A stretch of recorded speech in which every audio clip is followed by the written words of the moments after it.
सुबह की पहली रोशनी अभी ठीक से फैली भी नहीं थी कि शहर की गलियों में हलचल मच चुकी थी। हल्की बारिश की बूंदें खिड़की पर टकरा रही थीं।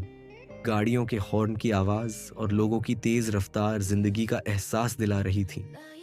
एक छोटे से अपार्टमेंट में शेन मानिंग अपनी टेबल पर रखे डिजाइन्स को ध्यान से देख रही थी। उसकी आंखों में ख्वाब थे और दिल में एक अजीब सी बेचैनी।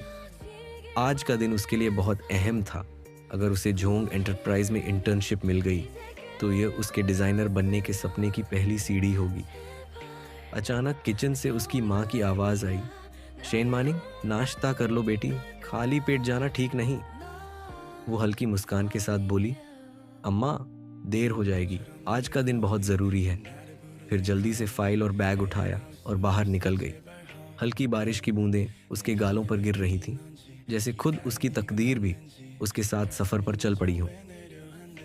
Zhong enterprise. पहली मुलाकात झोंग एंटरप्राइज शहर की सबसे बड़ी फैशन और मेकअप कंपनी थी, जहां सिर्फ टॉप क्लास डिजाइनर्स और मॉडल्स काम करते थे। उसकी आंखें इस आलीशान इमारत की भव्यता देखकर कुछ देर के लिए ठहर गईं। अंदर दाखिल होते ही उसने खुद को एक अलग ही दुनिया में महसूस किया। ऊंची एड़ी की खटखटाहट, परफ्यूम की हल्की खुशबू और हर ओर खूबसूरती का जलवा। लेकिन उसे याद था, वो यहाँ देखने नहीं बल्कि अपने सपने को पूरा करने आई थी। माफ़ कीजिए, मैं इंटर्नशिप इंटरव्यू के लिए आई हूँ। कृपया बता सकते हैं कि सीईओ यानी का ऑफिस कहाँ है? रिसेप्शनिस्ट ने उसकी ओर देखा और हल्की हंसी के साथ कहा, सीईओ यानी से मिलना इतना आसान नहीं। वो सिर्फ उन्हीं लोगों से मिलते हैं जो किसी काबिल होते हैं। शेन मानिंग को उसकी बात से फर्क नहीं पड़ा, लेकिन उसे महसूस हुआ कि यहाँ हर किसी को अपनी जगह खुद बनानी होगी। तभी एक सीनियर डिजाइनर मिसेस लिन आई और शेन मानिंग का नाम पुकारा। शेन मानिंग, आओ, सीईओ यानी तुम्हारा इंटरव्यू लेने वाले हैं।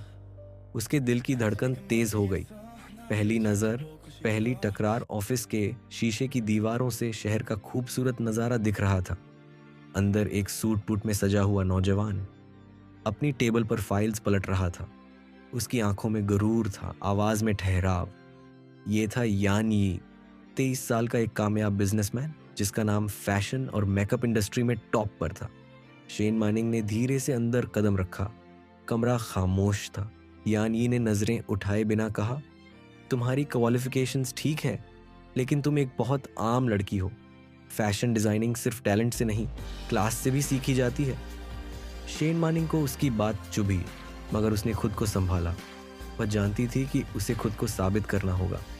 सर, टैलेंट क्लास से नहीं, मेहनत से बनता है। अगर आप मुझे एक मौका देंगे तो मैं अपनी काबिलियत साबित कर सकती हूँ। पहली बार यानी ने अपनी नजरें उठाईं।